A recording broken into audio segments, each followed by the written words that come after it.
यह करौली शंकर महादेव का श्राप है। जो वह बलि करेगा मंदिर परिसर में महाअपराध है, कभी भी मुक्ति नहीं पाएगा उसका परिवार, उसका वंश कभी मुक्ति नहीं पाएगा। और ध्यान रहे, इस बार ब्रह्मपुत्र नदी का जल भी लाल नहीं होगा।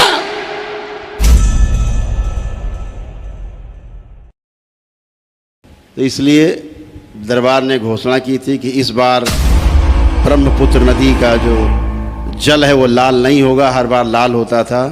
अभी वीडियो आ गया है, ब्रह्मपुत्र नदी का जल लाल नहीं हुआ है। बाबा जी, हम ब्रह्मपुत्र नदी में खड़े हूँ। इस बार ब्रह्मपुत्र नदी का पानी लाल नहीं हुआ है। इस वक्त हम ब्रह्मपुत्र नदी में हैं।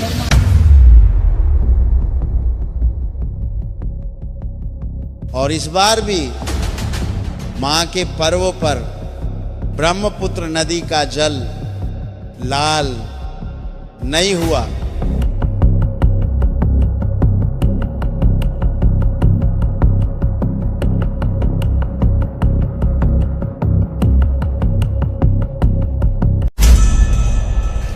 दरबार में सब आप जानते हैं कि माता जब रजस्वला होती है महापर्व में अम्बुवाची में, तो ब्रह्मपुत्र नदी का जल लाल हो जाता है।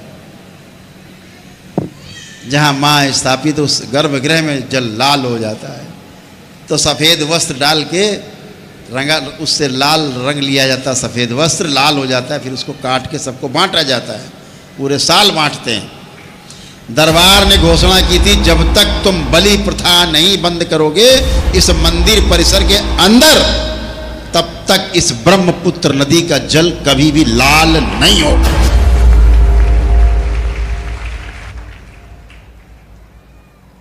दो बार हो चुका है जल लाल नहीं हुआ। तीसरा वर्ष है, लाल नहीं होगा। तो अभी मैं पांडुनाथ मंदिर का नीचे का जो घाट है उधर पहुंच गया हूं और देखिए ब्रह्मपुत्र का पानी लाल तो बिल्कुल ही नहीं है। लाल तो बिल्कुल ही नहीं है। पानी जो है बिल्कुल भी लाल नहीं है।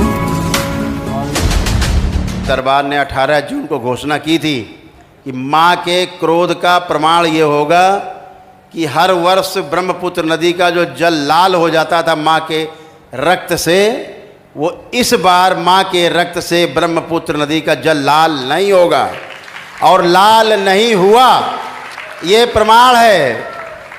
इसलिए वहाँ के पंडे पुजारियों को फिर से आग्रह करते हैं कि माँ के कोप से बचो। माँ कभी किसी जीव की हत्या नहीं कराती, क्योंकि वो सबकी माँ है। किसी की बलि नहीं लेती, किसी की हत्या नहीं कराती, किसी के प्राण नहीं लेती। माँ आपके एक नारियल से खुश है। माँ आपके भाव से प्रसन्न होती है। माँ आपकी श्रद्धा से, आपकी आस्था से, उसके प्रति विश्वास से माँ प्रसन्न होती है।